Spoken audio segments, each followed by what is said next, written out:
If anything goes wrong, he said, my life insurance will cover the funeral. This was the last conversation I had with my father before he was placed on life support. Just 3 hours earlier, he tested positive for COVID-19. My heart was in my throat. Immediately, my eyes welled up in tears and panic overwhelmed me. My dad was only 57. I, 28. I wasn't ready for this. But in my heart, I knew what this meant. A quiet whisper guided me. Alyssia, you've held on to this resentment for too long. It's time to let it go.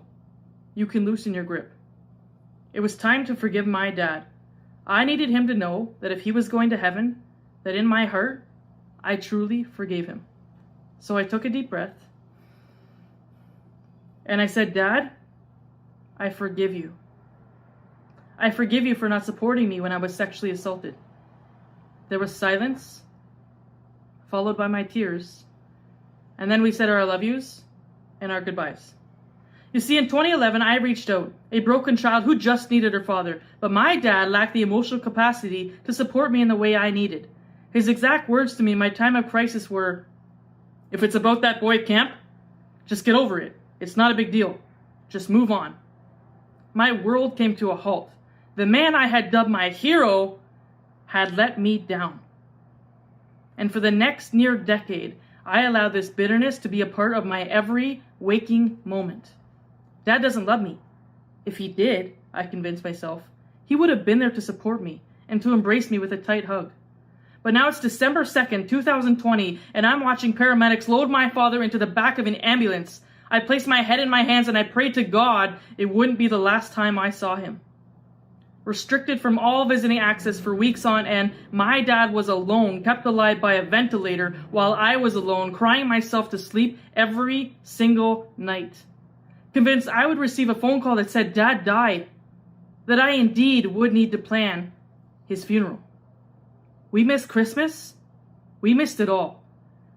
And what I wanted more than anything was to hold his hand and tell him I loved him. But it was too late.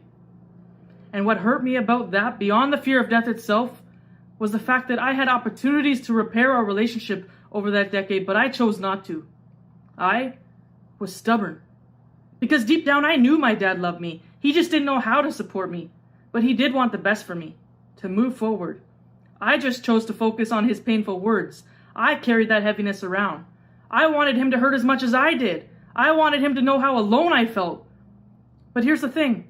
He wasn't hurting. I was. I carried that extra weight around, not him. I grieved for the father I wanted but didn't have. I looked at other dads and daughters and my heart ached because I wanted their relationship so bad. I just needed a hug. Yet I waited for my dad to be on his deathbed to grant myself the freedom that comes from forgiveness. I took time for granted. I figured I had decades before I would have to face this.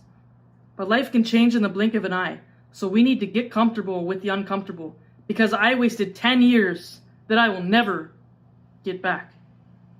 It is with shivers and tears that I can share with you today that after spending 91 days in the hospital, my dad is here with me to stay. He survived COVID-19, and we agreed to a clean slate moving forward. Forgiveness, it's not for them. It's for you. It's to give yourself the peace you deserve. It doesn't require an apology or an acknowledgement, and it doesn't mean what happened is okay. It is a conscious decision on your part to set your soul free. It is an acknowledgement of self-love. Don't wait for your dad to be on a stretcher to experience forgiveness. Have that difficult conversation now. Love him now. Free yourself before it's too late. You deserve it.